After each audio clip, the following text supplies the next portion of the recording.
Hey everyone, welcome to my channel. My name is Harmon. Today I'm here in a town called Tacoma, Washington, and I'm here at a place called Point Defiance Park.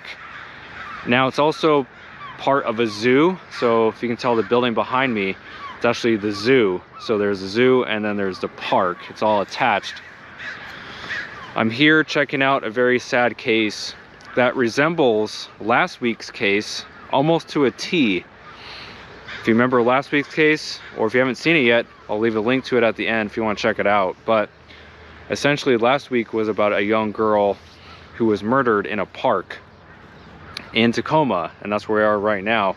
And this case also involves a young girl who was murdered in a different park. And so I'll get into the details in a minute, but the police believed at the time that the same killer killed both girls, when in fact it was two different men.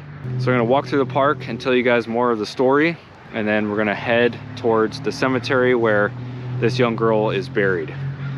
So let's get into the details. Let's go. Now, if you guys are curious, last week's case, the other case involving the other young girl who was murdered, that case in particular is only about 10 minutes from here where I am right now. So that's another reason why police originally believed that these two cases were linked, but of course they weren't. So this story involves a young girl by the name of Jennifer Bastian, who was only 13 years old at the time that she was murdered. She was here at Point Defiance Park. She was riding her bike. She was training for a YMCA bicycle tour of Lopez Island, which is an island that is a little bit far from here, but you take a ferry to get to the island. But anyway, so she and a friend were training for this YMCA bicycle tour. And so she and her friend would ride their bikes here to Point Defiance Park quite often, pretty much on a daily basis. And they would ride their bikes approximately 30 blocks from their house to get to the park. And so on that particular day, which was August 4th, 1986, Jennifer, of course, came to the park, rode her bike, and about 6 p.m. Jennifer's parents were wondering where she was. By 9 p.m. she still hadn't shown up, and so by this point Jennifer's parents were pretty alarmed, as you can imagine. The Bastians called different neighbors, even her friend that used to ride bikes with her. The Bastians called that friend's parents to see if maybe Jennifer had ridden her bike back over to that friend's house, but with no avail, so they ended up calling 911. Police were of course dispatched to the park here, and they couldn't locate her at all. And unfortunately, about 28 days later, her body was discovered about 20 yards off the path inside the park here. Her body was found in a depression where a giant tree had fallen at one point, and Jennifer had been sexually assaulted and then she was strangled to death. So on the day that Jennifer was murdered, August 4th, 1986, a guy by the name of Robert Washburn, who was 22 years old at the time, was hanging out, kind of waiting for someone to come by, someone that he could attack, someone that he could kill. Robert stated later to police that he saw Jennifer riding her bike in the park earlier, and that when he saw her come by, he grabbed her arm and forced her into the woods. Now, Robert had actually contacted police, believe it or not, in 1986, and he said that he saw someone jogging in the park here that resembled the other case that I did last week, the Welch case. And so of course he was trying to just lead investigators off. At the time though, of course, police had Robert on their list of suspects, but again, it took up until March of 2017 By the time police investigators were able to get a DNA sample from him, and finally in May of 2018, they're able to link him through the DNA to Jennifer's death. Now in court, Robert declined to speak on his behalf, but he did write a statement that the judge read aloud. In the statement, he wrote that he wanted to plead guilty as he wanted to spare the family from any pain or trauma, of course, that they experienced from this. The letter also stated that he was sorry for his actions and that he recognized the impact it had on people.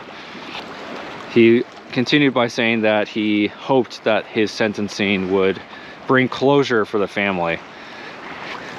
Now, whenever I hear someone who, you know, is being charged with murder and they're talking in court, or they have a letter read for them in court that says that, you know, they're sorry and they wished that the family would be able to move on from this, it's like, to me, it feels like a slap in the face to the family. I feel like the killer, nothing they say will bring back the person, the child that they killed. Nothing they say will change the fact that, you know, what they did took away someone's daughter, someone's family member. What's crazy is the fact that Robert was sentenced to almost identically the same amount of time that the man who killed Michaela Welch. Both men were given almost identical sentences, about 26 or 27 years in prison. But I just think it's unbelievable that both of these cases were so similar. Both were young girls who were murdered in a park, and both killers were given almost identical sentences. And you would expect both of them to get 50 years or life in prison, but no, they only got 26 or 27 years in prison. So it's pretty mind-boggling, to say the least, and pretty frustrating for the family. Now, to give you a little bit more context, Jennifer would ride her bike with her friend the 30 blocks to the park here, and then they would ride their bikes kind of around this loop. This road kind of loops around throughout the park, kind of like one of the main roads through here. So she would ride her bike coming from that direction, and she would ride her bike around. Not sure how many times she did that, but she would ride her bike through this same road that we're on. And so I'm still wondering, you know, where was Robert? Where was he hiding? Was he hiding behind one of these trees and then just grabbed her off the bike? I'm at the Calvary Cemetery here in Tacoma. It's about a 20-minute drive, well, maybe 15-minute drive away from where Jennifer Bastian was murdered. But here at the cemetery, this is where she's buried. If you ever want to come here just to check it out for yourselves, if you're ever in Tacoma, the office is literally right there. So just make a straight line, and her final resting place is right here.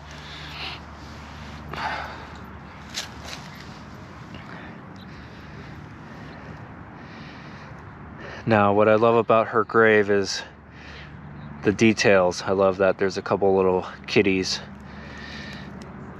and some paw prints.